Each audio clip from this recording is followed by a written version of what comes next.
Assalamualaikum warahmatullahi wabarakatuh. Saya Amanah Pasaribu akan menyampaikan mengenai agenda kedua. Alhamdulillah telah melewati agenda 1 dengan baik, walaupun penuh badai tugas, tapi jangan fokus kepada tugasnya aja, tapi ilmu dan pemahaman yang didapat. Yaitu yang biasanya cuman kayak ikut upacara, terus oke, saya warga Indonesia, terus baca Pancasila, dan tidak tanpa meresapi apapun. Namun setelah mendapat pelatihan tentang agenda 1 itu tuh kayak ya ampun, ternyata dalam ya maknanya, apalagi aksi bela negara. Jadi kita harus peduli, bekerja profesional, dan menghargai keragaman. Tidak pilih-pilih pertemanan dari suku mana, yang penting kita harus saling toleransi dan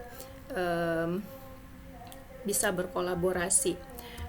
Pada agenda 2 ini pembahasannya adalah mengenai nilai-nilai dasar PNS. Jadi ada 5 nilai dasar yang biasa disingkat dengan aneka. Jadi A-nya itu adalah akuntabilitas, N-nya nasionalisme, I-nya etika publik, K-nya komitmen mutu, dan A-nya anti korupsi. Sebelumnya juga kami kedatangan perwakilan dari KPK yang membahas mengenai korupsi. Bagaimana bentuk-bentuk korupsi dan apa yang dapat kita lakukan jika berada pada keadaan yang dianggap gratifikasi. Gratifikasi adalah pemberian hadiah dikarenakan posisi yang kita miliki, yang menjadikan kita bertindak tidak objektif pada orang atau instansi tersebut. Jadi caranya adalah istilah yang namanya deklarasi. Jadi menolak ya, disampaikan ke lembaga gratifikasi atau di instansi bahwa telah mendapatkan hadiah ya, sehingga terdokumentasi dan ada bukti jika suatu saat diaudit atau seperti apa gitu. Untuk nilai-nilai PNS yang dibahas hari ini ada akuntabilitas dan nasionalisme. Akuntabilitas secara definisi merupakan kewajiban setiap individu, kelompok, atau institusi untuk memenuhi tanggung jawab yang menjadi tugasnya, yaitu menjamin terwujudnya nilai-nilai publik.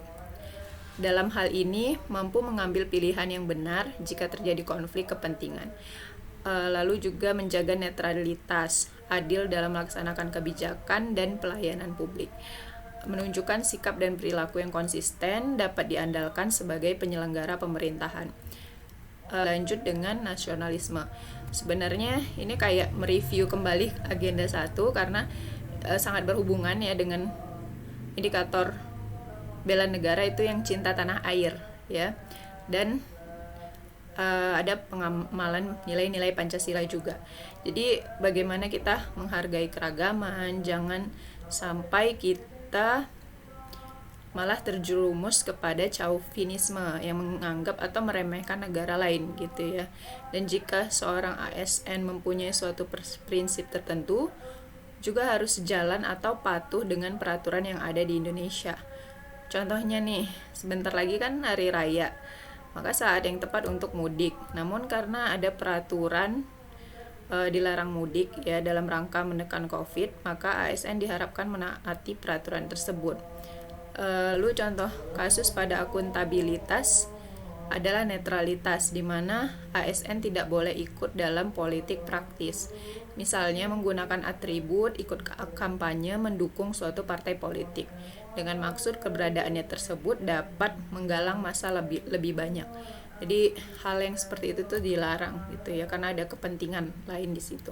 Dari survei Lembaga Survei Indonesia 2019 didapatkan bahwa ada kenaikan pemahaman pro Pancasila, namun masih ada 33,6%, dan itu sebenarnya angka yang tinggi ya, karena apalagi di kelompok muda. Kalau dari piramida kependudukan bahwa yang banyak nanti di 2040 itu adalah anak-anak milenial dan generasi Z ya. Jadi sayangkan jika mereka tidak dari sekarang kita ajarkan tentang Pancasila, karena mereka lah yang akan menjadi penerus negara ini.